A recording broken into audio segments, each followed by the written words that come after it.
We like to say love is a verb. It's not a noun, it's a verb. And it means placing your partner's feelings, needs, and dreams as either as important as your own or at times more important than your own, and treating your partner accordingly.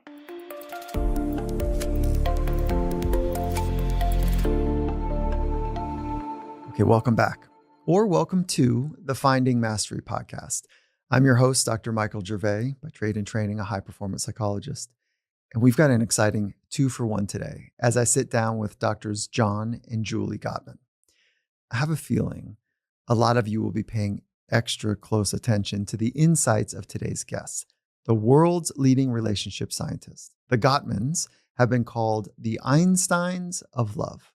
John and Julie have been studying love for over 5 decades. They've compiled data on over 3,000 couples, all in service of one goal: to identify the building blocks of healthy, loving, and long-lasting relationships.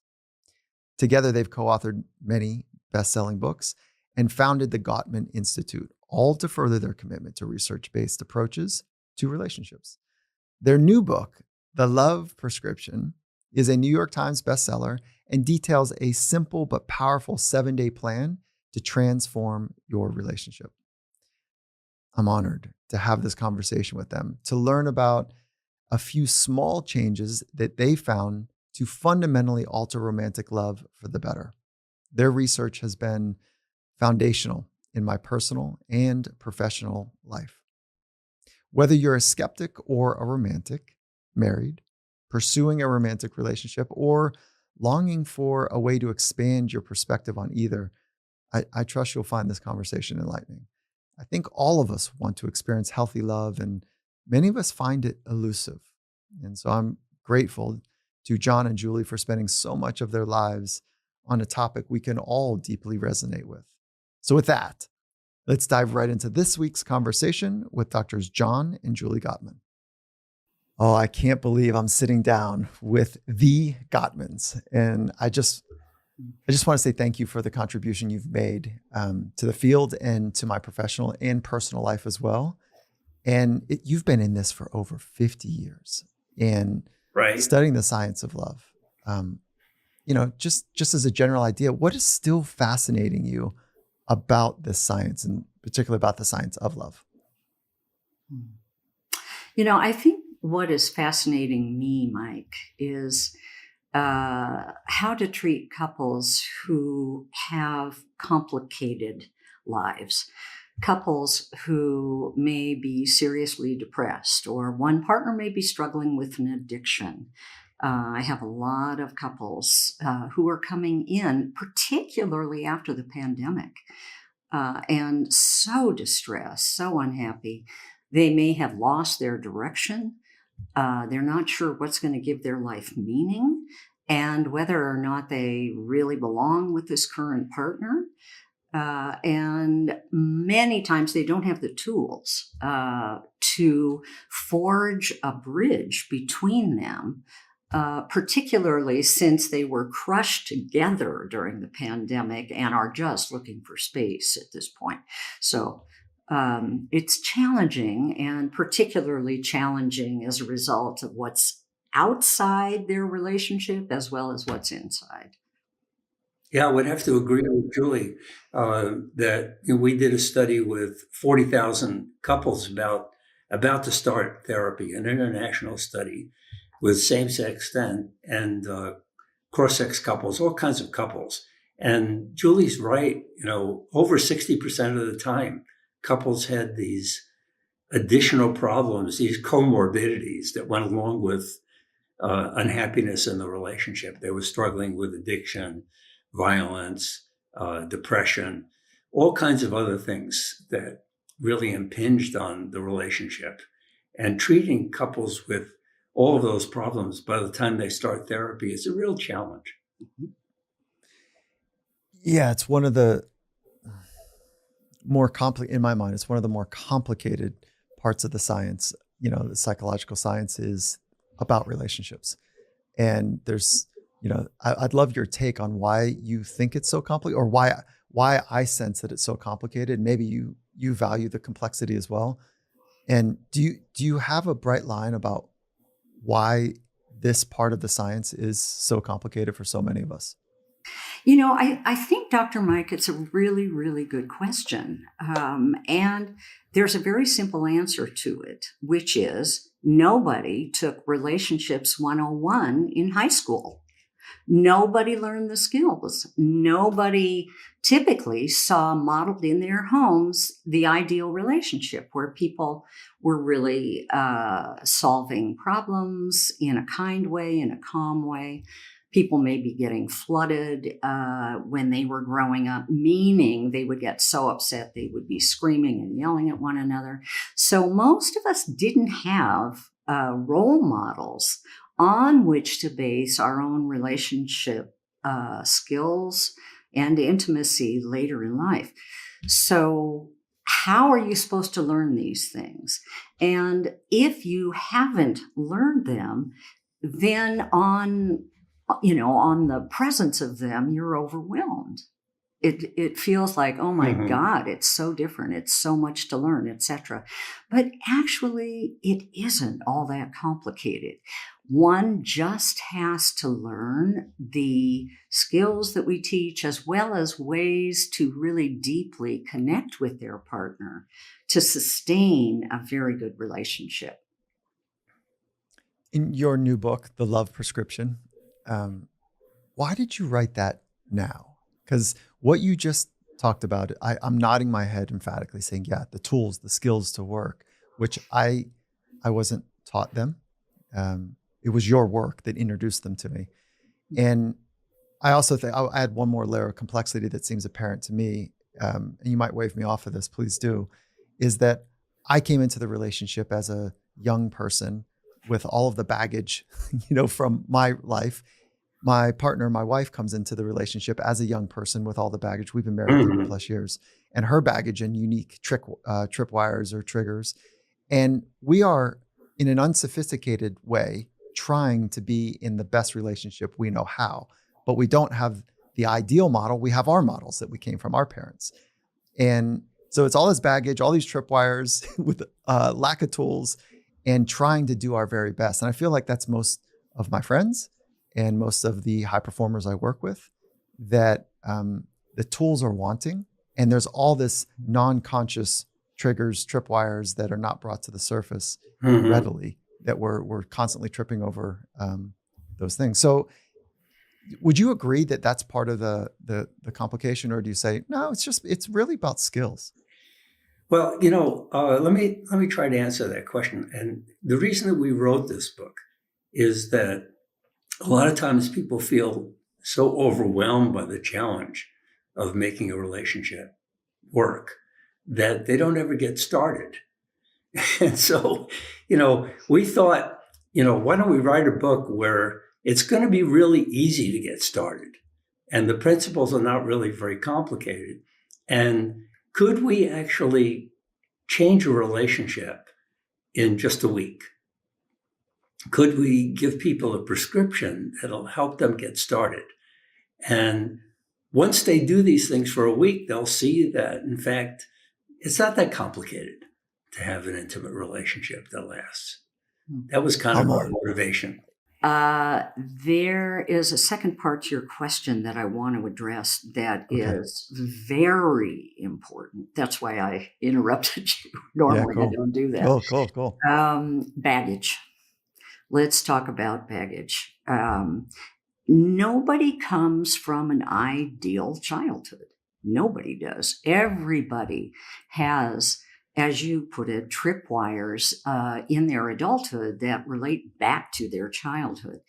And a lot of people, especially, unfortunately, men in our society, are socially trained to not feel vulnerable, to not feel sad, to not grieve, to not feel afraid. Yet, many come from backgrounds where, as kids, they may have been traumatized. They may have been hit. They may have grown up in poverty. They may have grown up in a stony, cold, tense environment, including the treatment of themselves. And there are ways in which, even though we might do work to heal from those old wounds, typically they never fully heal. They're like scar tissue, and scar tissue tends to be very brittle. It's not elastic the way healthy tissue is. So when you poke it, what happens? It tears. And that's easily what can happen when, let's say, a couple is discussing whether or not to watch a particular TV show. And one of the partners is saying, I really don't want to watch this. The other partner is saying, I really do. And what the person who says, I do want to watch it, doesn't know is that the other person is being reminded of a terrible incident that happened, let's say, in her past, where somebody attacked her in a parking lot, and she's getting triggered and going into what we call a post-trauma state, where she's just zoning out, but desperately trying to push away what's triggering her, which is the TV show. But the other partner may not know that. So part of our work together is really to unearth what is deeply within each individual. So first of all, that people can know each other much better, what we call love mapping. They can really map out the partner's inner world and share their own inner world. And secondly, people understand that the other partner, each of you, may have scars that get tripped over every now and then, that get triggered. And those really need to be revealed, talked about, and understood, which deepens the compassion between the partners and then makes solving problems a lot easier. Everything you're saying, I'm like, yeah, it's so good. And then it's so clear to you both. And I know you're working from research and evidence. And I feel like I can hear my younger self going, yeah, nice. Okay. Right. Like, that's how I'm going to do this. Like, I'm going to sit and listen and then I hear like, we've been married 35 years. Right. And I can hear my current part, like, yeah, that's so rich. I need more of that. I want to find the time and make sure that I create that space to do it like every day and, whatever. And so, and I also hear like this other part, like that takes a trained professional in many respects to be able to do that work. And that's, in my estimate, that's what the book was, to make it really simple. Like, here's a prescription. And I don't want to be a cynic. I'm not a cynic in life, but then one of my tripwires in science, and, it's like, are there 7 rules? I don't know. Is there really a prescription? I don't know. It's pretty, so, and I was wondering if, like, I love the simplicity that you made, and I really deeply respect the research foundation that you're coming from. So do you want to start us off with like what the prescription is, or do you want to move into the mapping? Do you want to maybe start with like what the ideal loving relationship is? Like, where do you want to start to get into the applied stuff before we get into the things that absolutely tear down a relationship, because I know we'll go there eventually.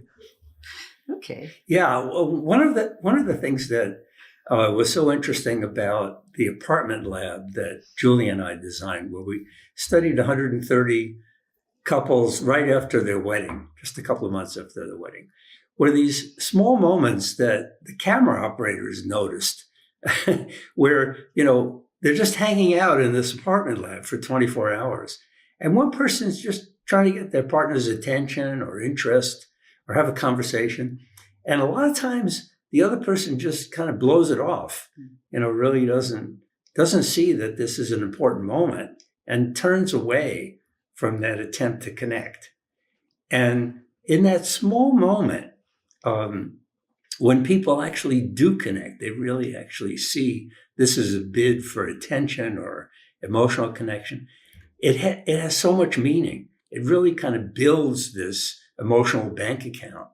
So in these very small moments that seem almost trivial, unimportant, there lies a real mystery. And when people connect in those small moments, it turns out that the relationship really kind of gets lubricated in a way. So all the gears mesh easily, and it really gives them such amazing gifts as a sense of humor about themselves when they're disagreeing. It gives them a sense of affection, even when they're disagreeing. So those small moments really build. And, so we wanted to tell people, get started noticing the way your partner asks for what he or she needs. And if you attend to that, it's going to be an amazing thing. And so I want to make it uber concrete. One of my clients, they just had a massive exit, unicorn type business exit. And he is full of fire and zest and a love for life. And they're like 35-ish, and they have a newborn. And they had this moment. Okay. So they've got all the resources, but it's a brand new, all of this kind of new lifestyle that they have is brand new. So stress is high. They're trying to figure out this new life with all of these resources. It sounds like prince and princess problems, but it's like, this is the condition. And it's a new way of governing and making decisions. Okay. And then, something happens. It was like a spilt milk moment. It was actually the door wasn't locked, and they had to have a conversation about having the door locked. And it was a safety tripwire for one of them. And they had it out in the driveway. They're like pissed off, and they jump in the car because they had an appointment they were going to together, and it was a silent car ride. You know exactly what I'm talking about, right? Mm-hmm. You've had these, okay? And so it's a silent car ride. They get to the place. And right before they're going to the meeting, they're going to go work out together. Neither of them at this point wanted to work out together. So they went kind of to the gym, and they're working out separately. And I guess halfway through the workout, she runs over, and while he's working out, lifting heavy weights, kind of pissed off and agitated. And she runs in front of the mirror, between him and the mirror, and makes this goofy face, and right. And so as he's lifting weights, and he had a moment, either he goes like to himself, like, what the F are you doing? Get out of my way. Or he gives into the goofy face that the bid, if you will. Mm-hmm. And do I have it right that is like, that took courage for her to do, because she could have been dismissed. Absolutely. Right. And there's vulnerability in that. And it's like, it's silly. It doesn't always have to be silly. Right. But this one was silly, right? The fun part. That's what we call making a repair. That's the repair. Mm-hmm. Yeah, that's a repair. So that was. So that's not a bid. That's not a bid. Not exactly. Not exactly. Okay. So, great. Help me understand the bid for the repair, if I have it right. Well, let's find out how did it work for them. Oh yeah. So he's in mid set lifting weights, and he's straining. I would not recommend this because it's like you don't want to have an intimate conversation when you're at the mile 19 of a marathon. Like that's not the time to do it, right? And elevated heart rate, the whole thing of intensity and stress. And so he had the moment, and he knew, and we talked about it, he could go either way. And he looked at her, he's like, this is the woman that is like, I love her. She's as goofy. She's trying. God bless it. And he just laughed. He just spontaneously laughed, put the weight down, and they just looked at each other. And then she kind of like left. There was no hugging. There was no, and they kind of, right. But they made eye contact, right? Like, right. And I go, I want more of those in my life. Like I want to be both of them in that. Right. That's a successful repair. So here's the difference between a repair and a bid, though, of course, there's lots of overlap. A repair is an attempt to get back on track when a conversation or a conflict or something has gone wrong. Then the person does something to make it better, to take the tension out of the space between the partners, to repair what's gone wrong. You see, and she used humor. She used humor and silliness to kind of crack through the ice between them. That's exactly right. Yeah. So they had enough emotional money in the bank from bids being turned toward that he could laugh. Let me also just say, here's what a bid would look like. Okay, John and I can actually role play it. And there are 3 responses you can make to a bid. One is turning away, which means just ignoring it. Two means responding hostilely to it. And three is turning toward your partner's bid. So we'll just role play those three. So, gosh, honey, look at that gorgeous bird out there. Isn't that amazing? Honey, look at the bird. Listen, I'm trying to read, and you keep interrupting me with these trivial things. It's really irritating, annoying.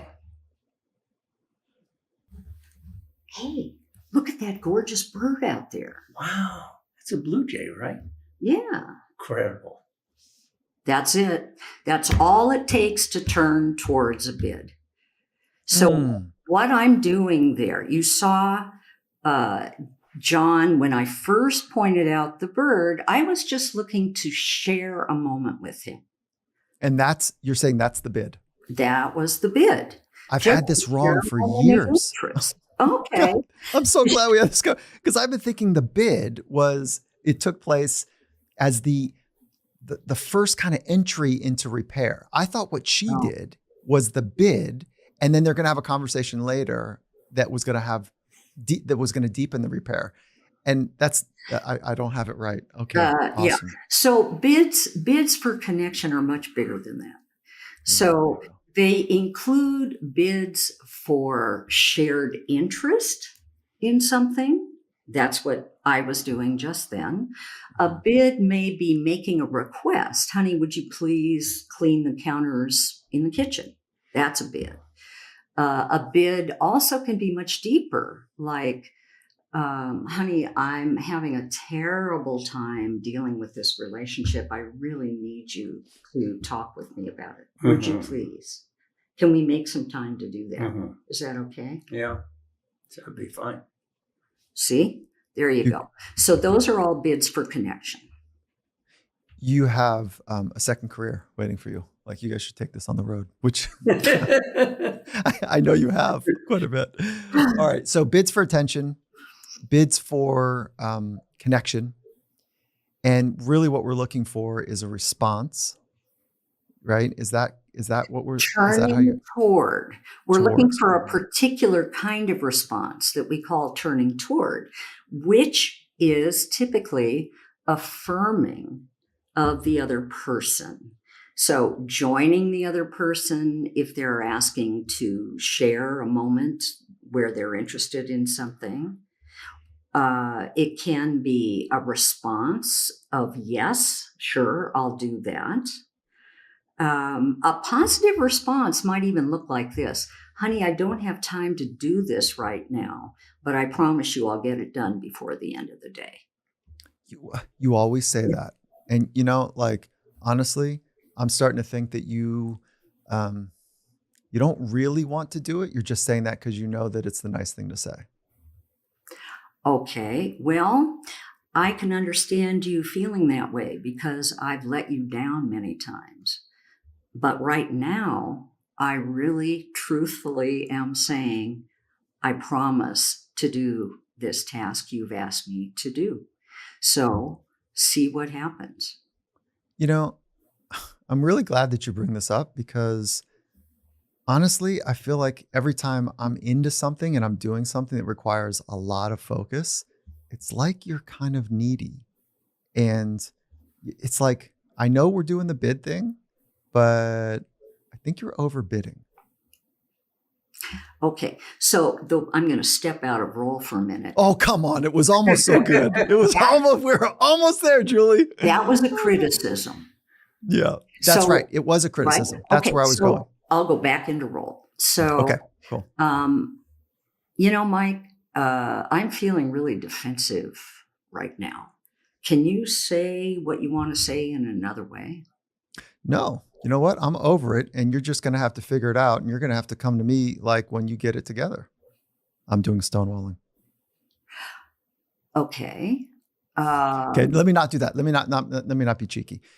Can I say it another way? Yeah. Okay. Well, I feel like when I am really trying to focus on something that I want to be there for you, but it feels like there's another game that's being played, and I'm really agitated by it. Can you help me understand what you mean by another game? It's like when I'm deeply into something, those are the times that I feel like you want my attention most. And Ah, I don't know. I don't quite understand what's going on. Like, I'm focusing, I need to get this thing done. And, I'm writing right now or whatever. And I don't know. I just feel exhausted by it.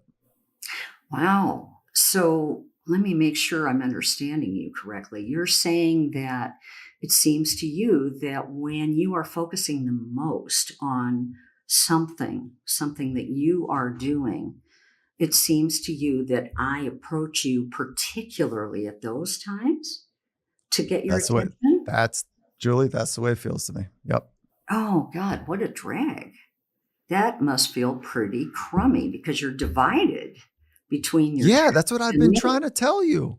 That's what I've been trying, like, all this time. That's exactly what I've been saying. It's like, I want to spend time with you, but like, not now. Okay, so tell me, what would be the ideal for you if I have something that I am needing to share with you, and at the same time you're really focused on another task? What would work better for you? I think you got to be better at reading the cues. And I know you want me to say what I need, but like, I just need you to like know when how about I do this? When I put my headphones on, it's like I'm trying to get in my zone. That's perfect. That'll be a great signal to me that this is a time just for you to be focused on what you're choosing to focus on. And I should give you that space. Is that right? That would be a great signal to tell me that.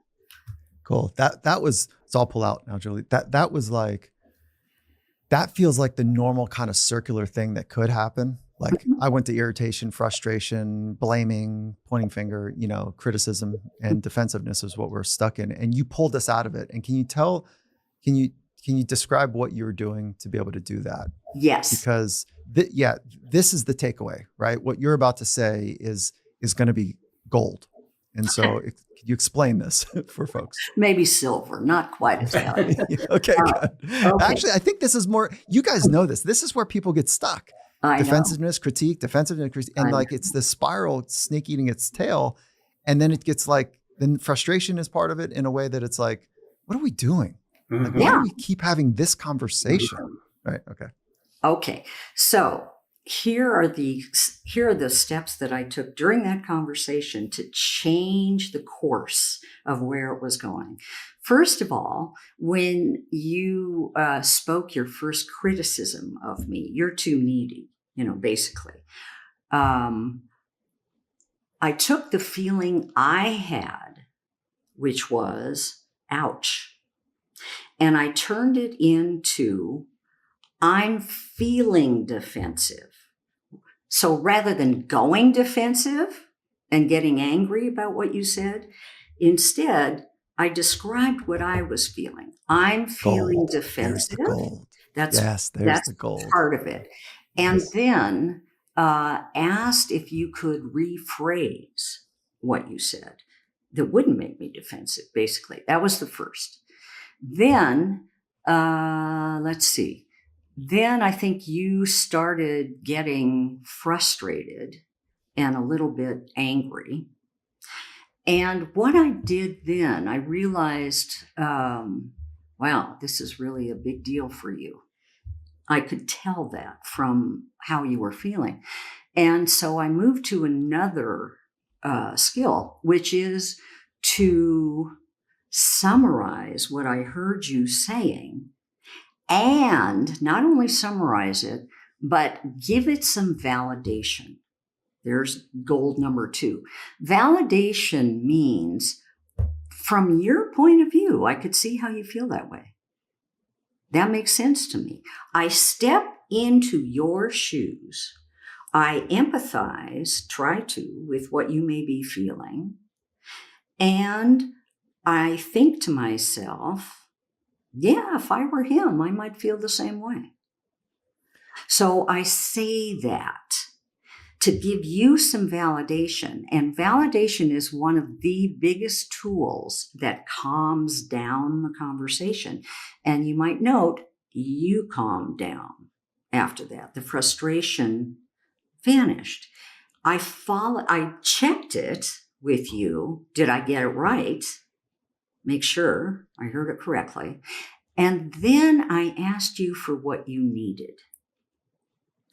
And that was my being open to you having needs, not just me having needs, but you having needs, and sorting out the nugget of what lay inside our difficulty connecting with one another when you were focusing on something else. I'll double down, not silver, gold, like gold. And the reason it's so powerful to me is because like I was acting like a child and you held the adult framing or the adult space. Like, hold on, I don't need to get every one of my needs met. And I just got triggered by, the ouch type of thing that you talked about when I was being critical. And you said, but what you did is you didn't respond from the emotion, but you made sure that you were acknowledging the emotion and then sharing the emotion rather than like lashing out or retreating from. How long does it take to get not even great, but just good at this? Because emotions are so raw and big and overwhelming to so many of us. Like, how long does it take to get good? And how do we practice? Two-part question. First of all, let me just note something that I want to correct. You said I started acting childish. So let me just say for your listeners that what you were expressing wasn't childlike at all. Oh, it was. Okay. It wasn't childlike. You were, we had uncovered something that was really frustrating. And yes, you are entitled to get your needs met. So am I. And sometimes we've got to work out how that's going to look. So needs are not childlike. Wanting your needs to be fulfilled is not childlike. It's normal. It's human. We all have needs, every single one of us. So how long does it take to learn to do what I was doing? I don't know. I think it depends on how much you practice. Well, we do it with guests and we do it with friends all the time.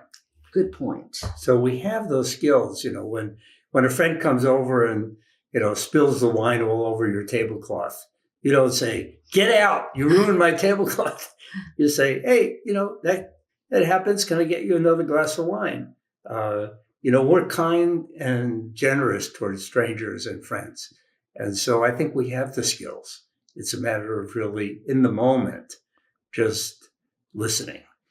Let me give you just another very, very, very simple formula that encapsulates all of this that people can just brand on their forehead.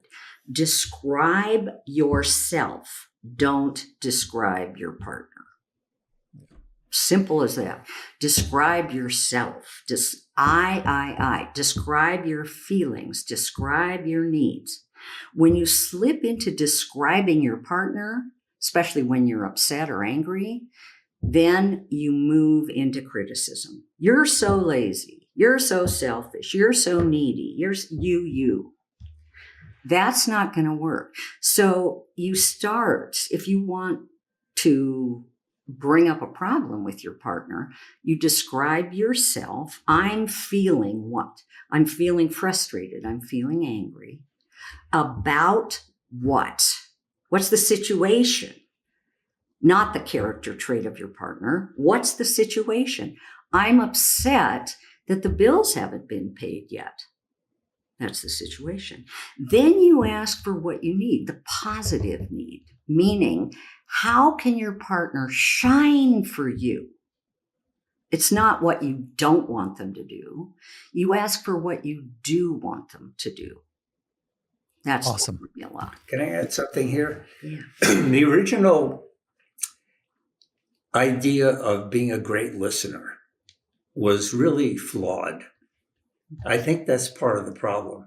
So the original idea of being a great listener was to say, I feel something when you do something.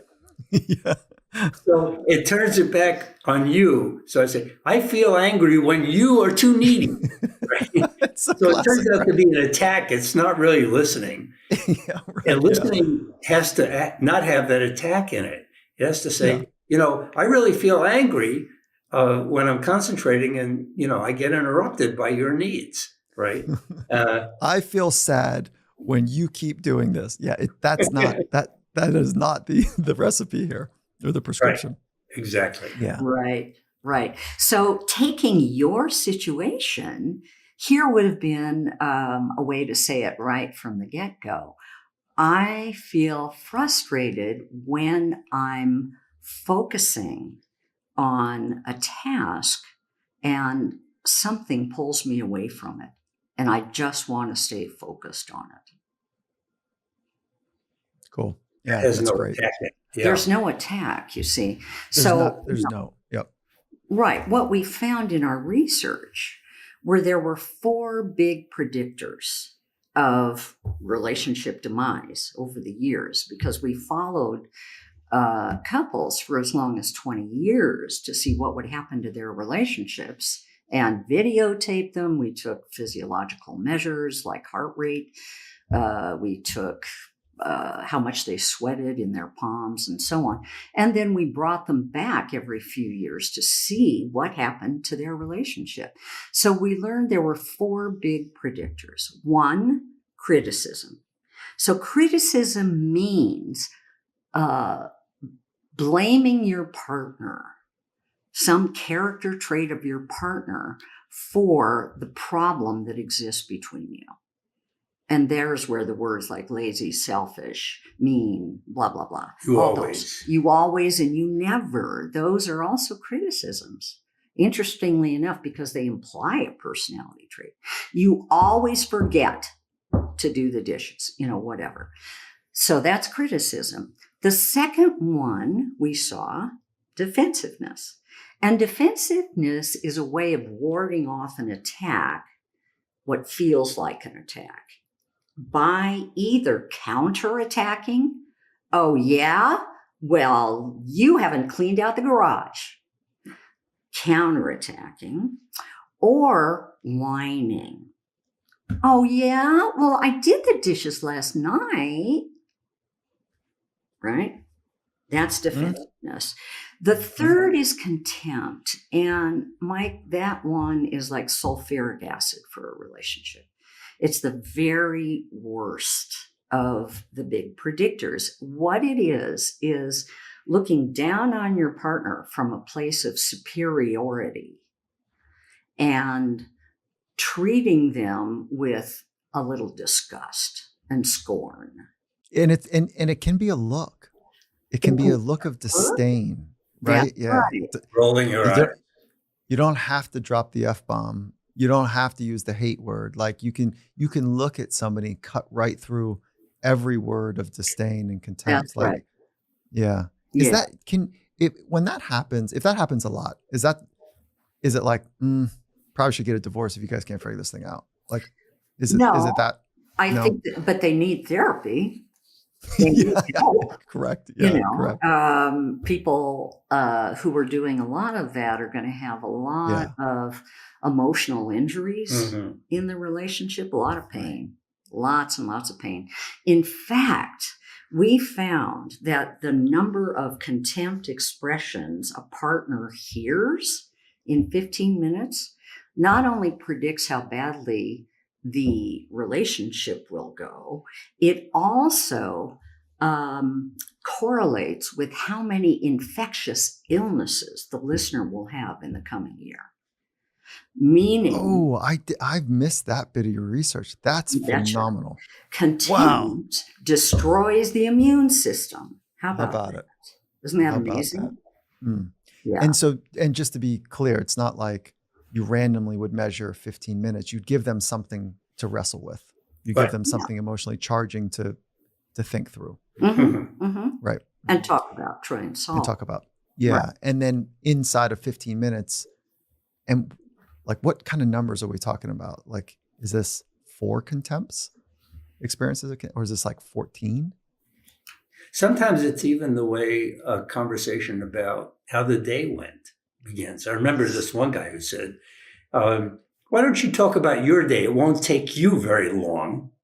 Oh, jeez. Oh my God. There it is. Oh, God. How do you guys keep it together? Honestly, I mean, I know, like, you've got to come from some real compassion, because when somebody says like that, something like to me, I'm like, guys, like, do you actually think this is going to work? Like, they're not thinking about what's going to work. They're feeling bitter.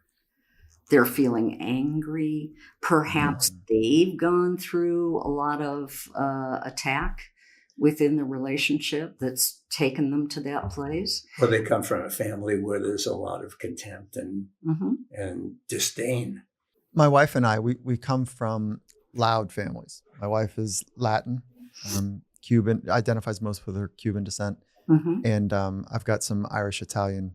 I identify mostly with Italian. And Great. So we'll get loud and like it's fiery. And we almost like, yeah, it gets loud. And then we can look at each other and be like, okay. You know what? And there's a repair that takes place. And I think that's one of the reasons we've done well. And we've done a lot of relationship work ourselves, with a radical therapist that just held us at the highest standard and was loving and warm and knew her stuff. Like, I'm sure she knew your work intimately. And so, what do you say to folks that get loud and have kind of that emotional flair? It's a cultural thing, and it's also a style of communication. What do you say to those folks? Me in particular. Okay. Well, so we addressed 3 of the 4 big predictors. The 4th one is called stonewalling, but let's talk about what stonewalling is. And what's behind it, which relates to your question. So stonewalling means during the middle of a conversation, one partner gets so upset that they shut down, they withdraw, and they act like a stone wall. They don't give any responses, any facial expression, no eye connection, no words, nothing. There's just nothing there. And it's not for a few seconds. It might be for a few minutes. That's stonewalling. Which is very upsetting to the other partner. But what we discovered is that inside people who stonewalled, they were getting what we call flooded. And flooded means you're feeling so attacked that your heart rate is over 100 beats a minute, right? And you'd rather be, as John likes to say, you'd rather be on Pluto than in the room talking to your partner. And that is a state, actually, in which blood is moving out of the front of your brain back behind it to the part of the brain that controls movement, the motor cortex. And as a result, you can't hear well, you can't problem solve. You're going to feel attacked, even if your partner lovingly says, honey, I really love you. You've got tunnel vision and tunnel hearing. Everything feels like an attack. And what you have to do then is ask your partner to take a break. Can we just take a break? And tell your partner, this is very important, when you will come back to talk again. So your partner isn't just left hanging, wondering if you will ever discuss this topic again. So you say when you'll come back. It shouldn't be any shorter than about 20 minutes to a half an hour, no longer than 24 hours. And during the break, you do not think about the fight. Do not. Otherwise, you'll stay physiologically aroused. What you have to do instead is something that's self-soothing. And that can be reading a book, reading a magazine, listening to music, going on YouTube. It might be going even for a run because there are different physical dynamics involved. Just something that really takes your mind off the fight and allows your body to metabolize the stress hormones you've released in your body so that you can calm down and then return at the time you said you would to continue in a calm state. Are you done? Can I say something here? I want to talk to that Irish, Italian, Cuban cultural thing. Before we did this research in the laboratory, therapists thought there was an ideal way to talk about conflict, and it involved staying calm, being rational, listening well, low key. And that turned out to be completely wrong. In fact, there are people who are very emotionally expressive, and that's fine. It works well as long as you're not attacking your partner's character. You're not doing the Four Horsemen. That's and right. then there are some people who are really, they're so laid back that they just don't get upset by anything. They avoid conflict whenever they can, and that's fine too. That works also. And and there are people in between. So these cultural differences turn out to be unimportant. It's really the way you connect with one another, and and feeling like your partner is actually on your side. You're working on a problem together. Like you're pushing the ball uphill together, and it doesn't matter if you do it calmly or you do it with a lot of emotion, as long as you're not enemies attacking one another. I love that you've added that, because I think my style, and not that this is materially important in the conversation, but I'm really mellow in intimate or fiery conversations. Like I have that ability, and then all of a sudden I feel like I get thrown off a cliff. I lose and all of a sudden my voice gets up, but it takes a long time. And what I've done my early life, and I hope people listening can appreciate this, earlier in my life, I didn't do well with criticism, and I just didn't have the skill. And this is why I'm saying to you guys both, thank you, because your work materially changed my life, and probably what was definitely in the DNA of what saved my wife's and my relationship. And now that, it's the same style. It's really slow. And then all of a sudden I get cranked up, and she's not surprised by it. It's okay. But what I don't do is I don't talk about her. I talk about my experience. And now she's not on her heels. We're pushing the ball uphill together. And I just want to tell you guys, I blew it this morning. I'm listening to, I know your science. What do I you know best mean? practice. What do you mean? We jumped out of my son and I, my wife, myself and my son. We dropped him off at school. We get back to the house. Our dog's in the car as well, and I was kind of rushing to get to my first meeting. And so I jump out of the car, and usually it's like, "Hey, babe, will you we grab the dog?" Or it's like, "Hey, I got the dog." Whatever. We're just communicating on. I jumped out of the car like a selfish, whatever. Kind of ran into the house because I wanted to get my stuff and get back out, and get in my car and take off to the office. And she said something under her breath, and I go, "Oh God, I'm in trouble." And I looked, and I was like, "What?" I'm halfway into the house. I'm like, "Oh my God, what am I doing?" And so I said, "I'm sorry," like that. And she's still processing it. Like, that was really rude, and she was right. And then so I'm coming downstairs from grabbing my stuff, and I look, and she's grabbing a dog bag to pick up the dog's mess, and I'm like, I really screwed this up. Not only is she literally, she's having to pick up after the dog, and so I sent her an emoji once I got to the office. I didn't do the immediate repair bidding, and I sent an emoji of a panda bear. And that's our little code word. We're trying to be more like panda bears. We're trying to, they just play and they roll and they're fun, and they're not threatened by stuff. They're just more playful and big. And so, I got a heart emoji back. And so, repair worked. You bet. So the repair worked, but I really, I literally Oh, but you know what? You're a human being, Mike. You're a human being, how about it? and you're not selfish. You were maybe a little forgetful, and you ran. And we all do stuff like that all the time. Right. John and I do stuff like that, It's good to know. as well as Yeah. worse stuff. We're Yeah, it's good to always know. making mistakes. Everybody does. And that's why in our research, the biggest difference between couples who succeeded, couples who did not, was the successful ones made repairs. They made repairs after their mistakes. And the sooner they did that, the better.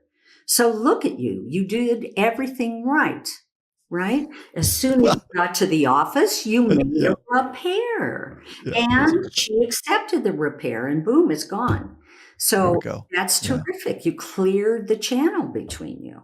Nice job. So, okay, you guys are great. I love that you bring into the conversation, like, you know, you guys make all the mistakes as well. And, you know, minimizing the mistakes, yet not eliminating them necessarily. But when I say I'm sorry, like, I didn't know really how to do it earlier. And it's a promise that I'm making to not do that shit again. Whatever that thing is, like, I'm going to do my absolute best to not kind of step back into this, you know, pattern. And I'm not perfect there. Of course, nobody is, but like, I really mean it when I say it. So that's taken us a long way. Yeah, I But think listen, that's very important. That's a very important thing. I mean, all the failures that I've seen in being a therapist, it always comes back to that, you know, the couples that fail, one person is really not willing to take any responsibility for their side in the miscommunications. And that invariably makes therapy fail, I think. Before we end, I mean, again, amazing. And I know you guys wrote the book 8 Dates, which, interestingly enough, our producer of this podcast read it. And, you know, it was the trigger for him to realize that he wasn't in the right relationship. And it was so powerful. In the Mastery Lab, like, you guys have made a dent here now. And so can you just talk through, like, just quick high overview of 8 Dates? Because I highly recommend it. I saw it work really in a powerful way for him. And so can you just quickly hit that? And then maybe, like, what should Lisa and I do tonight? Like, the repair's kind of done, like a heart, you know, but like, so there's a 2-parter, 8 Dates, and then super actionable, what Lisa and I can do as a proxy for what anyone that is wanting to be better in their relationships do tonight. Yeah, one of the reasons we wrote the 8 Dates book was because a study was done in the Sloan Center at UCLA of dual career couples in Los Angeles. And, you know, these were couples that had children and 2 careers. And what happened was they just completely ignored the relationship. The relationships had devolved into just this long to-do list that they were getting through together. And they had neglected romance and fun and play and adventure, and really kind of sitting down with one another and saying, "Hey, baby, how's life treating you? You know, how you doing?" And so we wanted to create these 8 dates. So we field tested these dates where people would prepare for the date and think about questions they wanted to ask their partner on the date to really get those conversations to have some meaning. So let me say a little more about 8 Dates and then the other question. So what 8 Dates is a roadmap for essential conversations couples might want to have, especially either newer couples or couples who've been together a really long time, but they haven't stayed close. They've gotten more distant from one another. And we had seen a zillion couples like that, which is why we wrote this book. So with each date, you are given a topic to think about. And then on the date, some questions to address with your partner to talk about. And they're questions, each chapter is about a particular topic with questions to discuss pertaining to that topic. Some of the topics include things like trust, what tells you that somebody is trustworthy. How do you like conflict to be handled? So conflict is another one. Not to have a conflict, but if there's a conflict, how do you want it to be handled? We talk about parenting. We talk about sex. There's also play and adventure, ways you really like to play. Let's see. There's one on spirituality. And money, right. Money is another biggie. So each topic is really a way for couples to explore their values, their needs, their experiences, and share those with one another pertaining to each of those topics. That's 8 dates. Now, your second question, what can you and Lisa do tonight? This is one thing that you can do, and it's part of our love prescription book, and that is go home and focus entirely on what your partner is doing right, not what they're doing wrong. What are they doing right? Every single thing, whether it's doing the dishes, whether it's making coffee, whether it's helping your son with his homework, whatever it is, and say thank you every time. Very cool. Your partner I'm on it. Thing right. It'd be fun, and maybe you guys have done this. I just haven't seen it. It'd be fun if we could pull our community together and do a worldwide kind of catch what's good with your partner day or week, and capture that in some way, socially. There's something here that would be, it would really move a needle. But a great little experiment. That'd be beautiful. Yeah. Wow. You guys are awesome. Yeah, it is. Maybe we talk about it offline some kind of way, but you guys are awesome. Thank you for being so sound in your science and your research and making it applicable to all of us. And I just want to say, I can't wait to see what you guys do next. And I want to encourage folks that are, part of the Finding Mastery community here to go get these books and I don't know if your lectures are available to be purchased. I know that as a professional, I was able to be part of your trainings, but where do you want to drive people to? Yeah. Sure. Oh, they are. People can go to www.gottman.com. That's GOTTMAN.com. And there's lots and lots and lots of stuff that they can find, including actually a software platform people can go to learn all the interventions, to hear little snippets of information and lectures about how to fight well, how to have great intimacy, etc.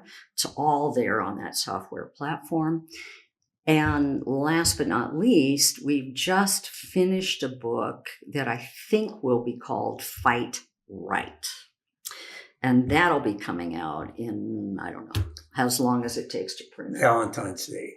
Valentine's Day. 2020. Valentine's Day. That's awesome. Yeah. Good. Well, hopefully we can have you back on to learn those insights that you're sharing there as well. And thank you, Mike. Thank you. This was a great interview. It was very successful. Thank you. That's so good. You guys are great. Good job. Good job. So how about this as an ending? Before we go, in one sentence, maybe even a word, what is love? Ooh. Well, first of all, we like to say love is a verb. It's not a noun, it's a verb. And it means placing your partner's feelings, needs, and dreams as either as important as your own or at times more important than your own, and treating your partner accordingly. That is brilliant. Thank you. All right. Perfect. So on to love. On to the next. And I'm wishing you guys absolutely the very best. Again, thank you for making such a big dent.